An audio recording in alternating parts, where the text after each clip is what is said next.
Hi hello, నేను మీ auto Krishna. నా కొత్తగా వచ్చిన నా సబ్స్క్రైబర్స్ అందరికీ నా ధన్యవాదాలు. ఇలాగే నన్ను సపోర్ట్ చేస్తారని, ఆదరిస్తారని అనుకుంటున్నాను, చెయ్యాలని కోరుకుంటున్నాను. ఈ వీడియో మాత్రం మీరు కంపల్సరీ ఫుల్ వరకు చూడండి. ఒక కొడుకు బాధ ఇది. నేను ఇప్పటికీ బాధపడతాను కొద్దిగా అప్పుడప్పుడు. చివరి వరకు చూడండి.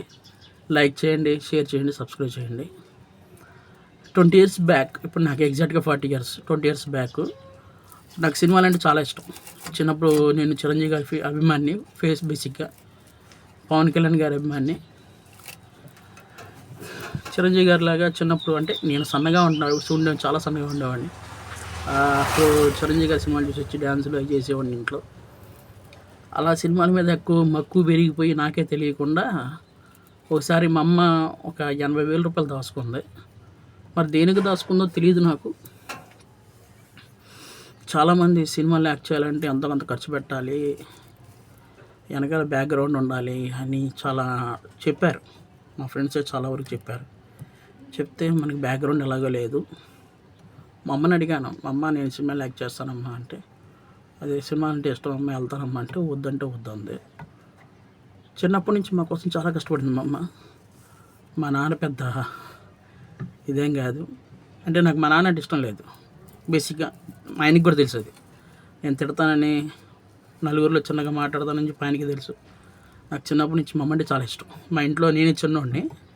చిన్నోడు అంటే తెలుసుగా మీకు, ఆడింది ఆట పాడింది పాటగా ఉంటుంది. నేనంటే మా అమ్మకి చాలా ఇష్టం. అలాంటిది ఆ సినిమా మీద ఉన్న మక్కువతో ఇంట్లో చెప్పా పెట్టకుండా 80,000 రూపాయలు తీసుకుని హైదరాబాద్ పారిపోయాను. పారిపోయి ఒక 6 months ఉన్నాను హైదరాబాద్లో. ఏంటి ఇప్పుడు ఉన్నంత ఇది లేదు. అప్పుడు అసిస్టెంట్ డైరెక్టర్లు ఉన్న ఆఫీసులకు పిలిపించుకొని పిచ్చి పిచ్చి డ్యాన్సులు చేయించేవాళ్ళు, వాళ్ళ ఆనందం కోసం చేయించేవాళ్ళు. అలా జరిగేదన్నమాట. అలా చేశాను. ఒక ఎదవ మరి అనొచ్చో లేదో తెలియదు మరి నాకు. అది తప్పు అయితే క్షమించండి. ఒకడు ఛాన్స్ ఇప్పిస్తానన్నాడు, ఇప్పిస్తాను కానీ ఒక 50,000 దాకా ఖర్చు పెట్టాలన్నాడు. నా దగ్గర మా అమ్మ దగ్గర ఇంట్లో నుంచి తీసుకెళ్ళిపోయాక మిగిలి నా దగ్గర 40,000 మిగిలినాయి. ఇప్పుడు 20 years బ్యాక్ 40,000 మిగిలితే ఆ 40,000 అడి చేతిలో పెట్టేసా, ముక్కు మొహం లేకుండా పెట్టేసిన తర్వాత నెక్స్ట్ డే ఆడి కనపడలా. రోజు మేము కలుసుకునే ప్లేసుల్లో కూడా కనపడలా. నా పరిస్థితి అయిపోయింది అనుకున్నాను.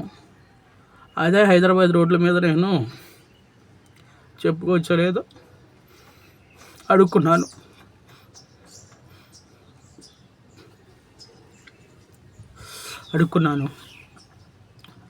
రోజుకి 2 అట్టుపళ్ళు తిని ఉన్నాను. చచ్చిపోదాం అనుకున్నాను.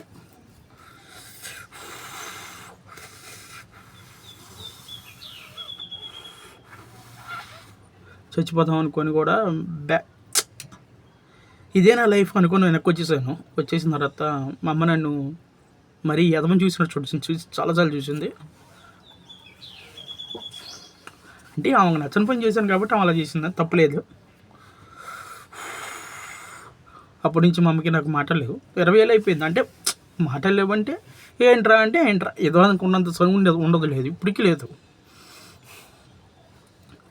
కానీ ఇప్పటికీ నాకు సినిమాల మీద ప్రేమ తెచ్చుకోలేదు.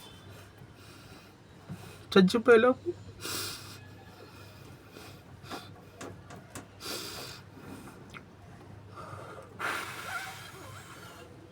ఒకసారి యాక్ట్ చేయాలి, ఏదో రోలు చేయాలని ఆశ.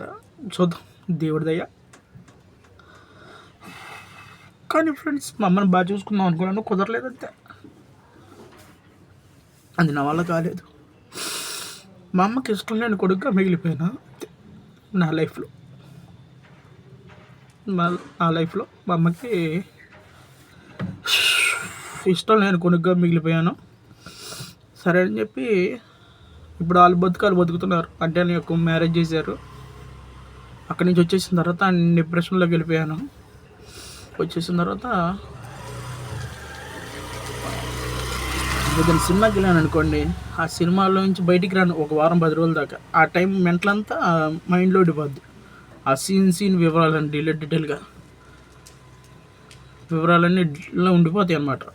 ఒక వారం రోజులు మనిషిని అయ్యేవాడిని కాదు. అలా చాలా పనులు పోయినాయి.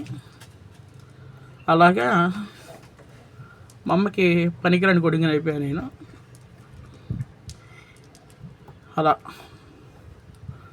నలుగురిలో చులకనైపోయాను. మా అమ్మకి పనికిరాని కొడుకుని అయిపోయాను. బతుకుతున్నానంటే బతుకుతున్నాను అంతే. నేను చేసిన పనులు ఎవరికి చేయొద్దు ఫ్రెండ్స్. అమ్మ నాన్నకి నచ్చని పనులు ఎవరు చెయ్యొద్దు, బాధపడద్దు.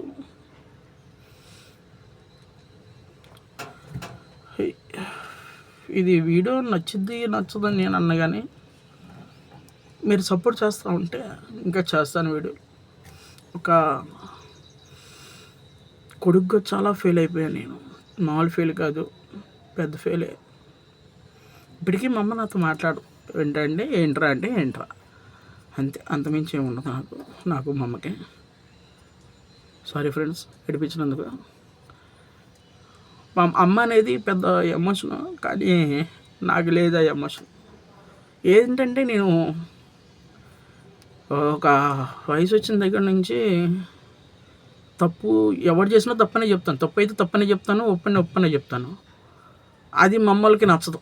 మా అమ్మకి కానీ, మా నాన్నకి కానీ, మా బ్రదర్కి కానీ తప్పని చెప్పకూడదు వాళ్ళకి. అందుకని నేను నచ్చను చాలా వరకు. మా చుట్టాలు కూడా నన్ను దగ్గరికి ఎవరు రానివ్వరు. చుట్టాలు అనేది ఎవరు లేరులేండి నాకు. మీరే చుట్టాలు ఇక్కడ నుంచి నాకు.